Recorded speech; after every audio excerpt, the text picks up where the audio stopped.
Bom dia a todos. I'm going to change to English. Welcome to workshop on game theory in honor of Marilda Sotomayor. This workshop is a satire event of the International Workshop on Game Theory and Economic Applications of the Game Theory Society that just finished this week there in São Paulo, na Universidade de São Paulo, with the presence of many distinguished researchers. And following the tradition of our school, Graduate School of Economics, in hosting meetings in economic theory, today we have a privilege of having a subgroup of these people here present their work.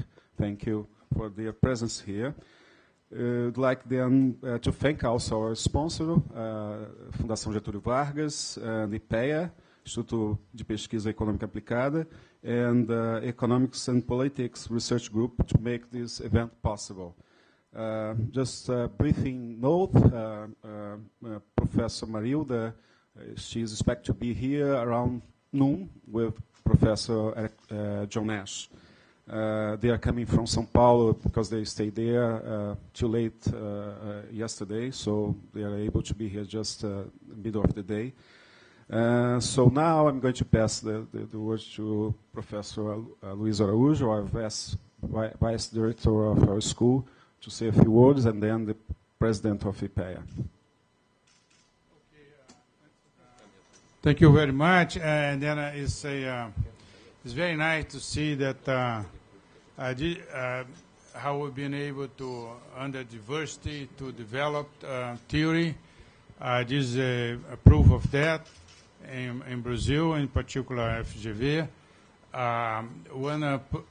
Let's tell a little bit of the story of theory in Brazil, and in particular in FGV, Fundação Getulio Vargas.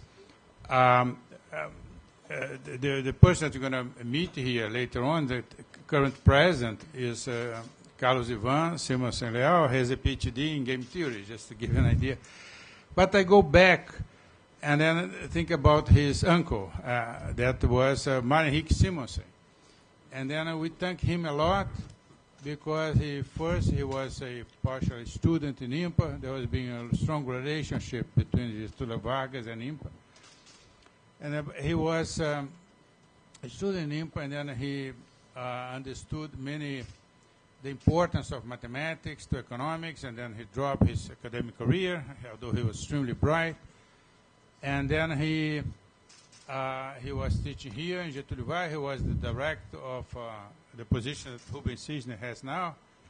There's a lot of responsibility on us that following his tradition. He was the Minister of Finance, but he never left theory. He always, after being minister many years, he wrote a very good book, Macro, but the mathematics was done much more carefully than all the international books, I must tell you.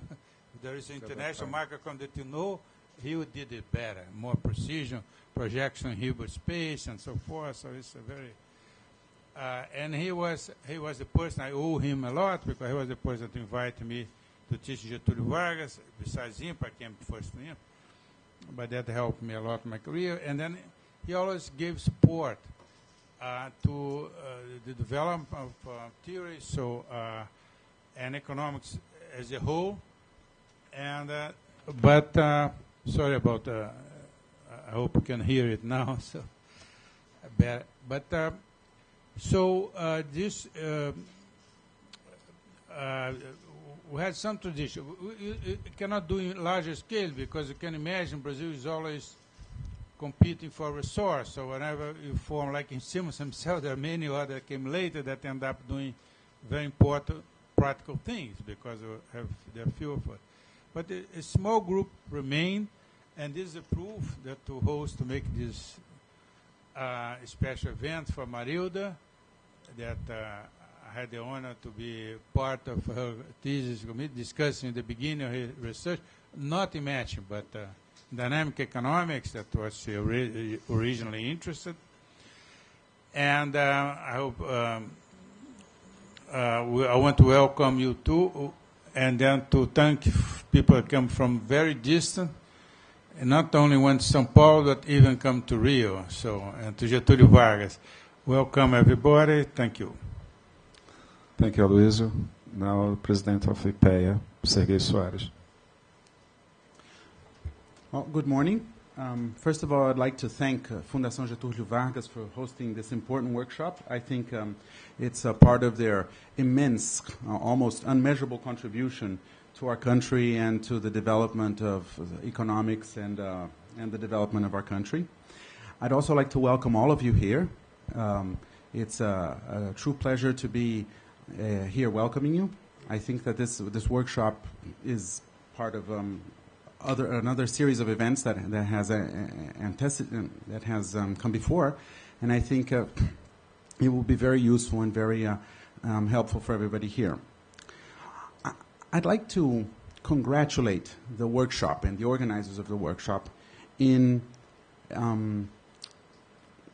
choosing Marilda as the special person in honor of whom this workshop is being made. I mean, her leadership in the academic world is immense. I think nobody will disagree with that. Actually, her leadership is so great that we had 4 Nobel Prize winners in the Congress on Game Theory that just ended at USP, John Nash, Robert Altman, Eric Mansky, and Alvin Roth.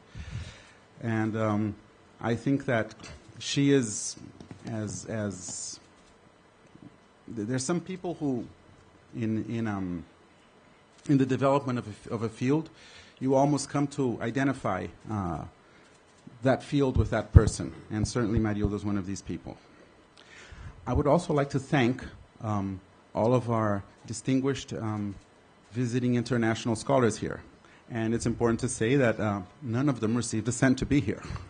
And I think it's very kind of you, and I'm very honored to be here with all of you.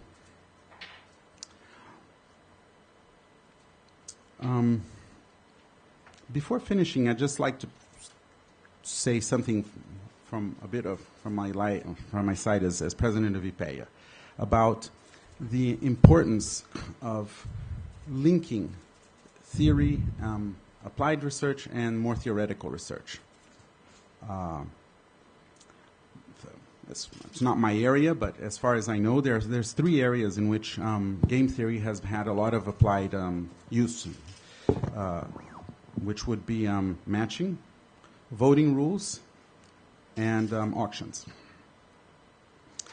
Here at Getulio Vargas, there are excellent researchers such as Luiz Araújo and Paulo Klinger, who have worked on the more theoretical side of this. We at EPEA, we're the name of EPEA is the Institute for Applied Economic Research. That's what our name is, and that pretty much says what we do. I think there's many false divisions in economics, and one of these false divisions is between applied and theoretical.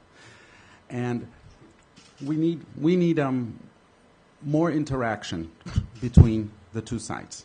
And I think we need more interaction, for example, between EPEA and FGV in game theory. Why do I say this? At EPEA, we have, for example, Danilo Coelho, who has been using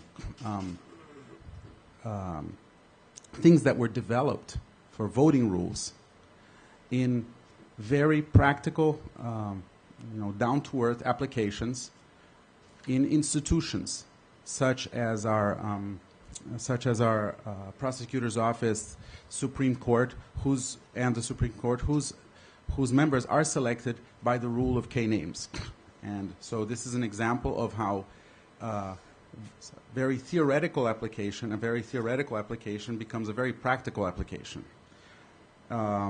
We have Alexandre Marinho, I don't see him here, I don't know if he's here, who has been working on better ways to do matching between organ donors and organ recipients for organ transplants. And once again, this is a very practical application of theoretical research.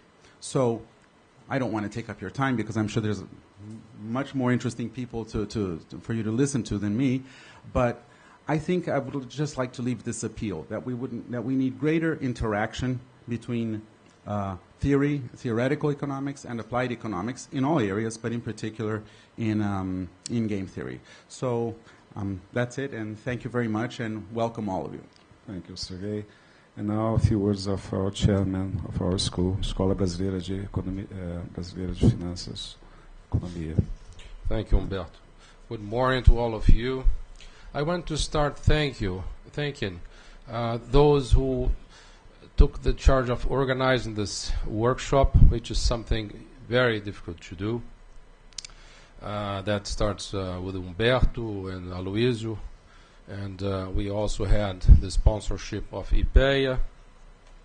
This is a workshop which actually is a satellite of the International Workshop on Game Theory and Economic Applications of the Game Theory Society. And I would also like to thank besides EPEA, the EPRG, the Economics and Politics Research Group.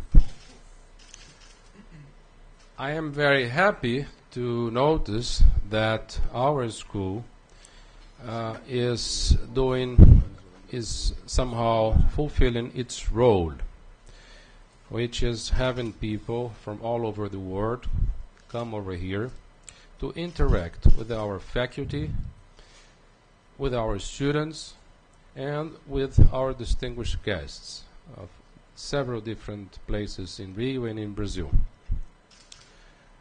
In the last 2 weeks, I had here in this table discussions which I hope have been very fruitful to our students and to our faculty.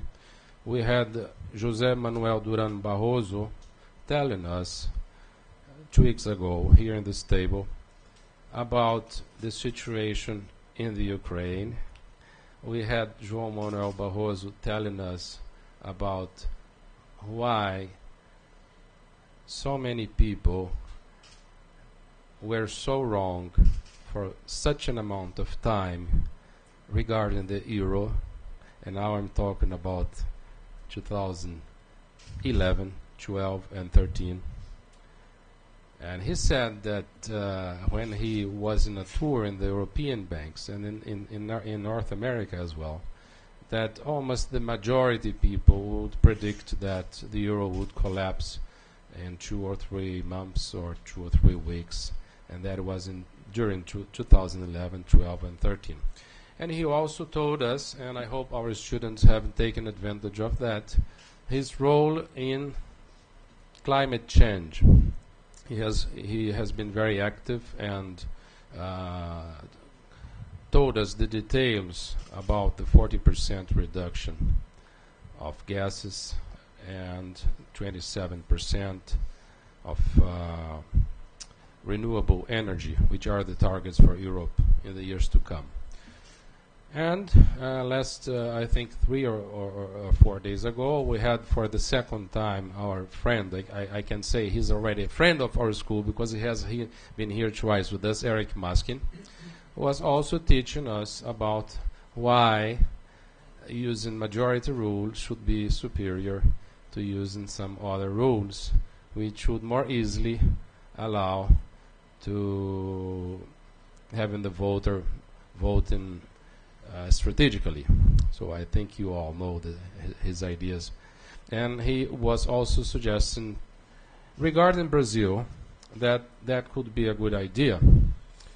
After that, some people were speculating about how that would apply to the Brazilian voting system. So somehow the discussion about a very important thing, which is politics, which it's complementary to the discussion about institutions, has permeated the school. And this is my role as the dean of the school, is having people come over here, taking care that things work properly. So I hope the way we have organized this workshop, our guests who came from so far away with such hectic agendas have a good time, not only here but in Rio by night, going to nice places that we have over here. This is the role which I have to fulfill, and I'm happy to see that these things are working very, very well and very properly.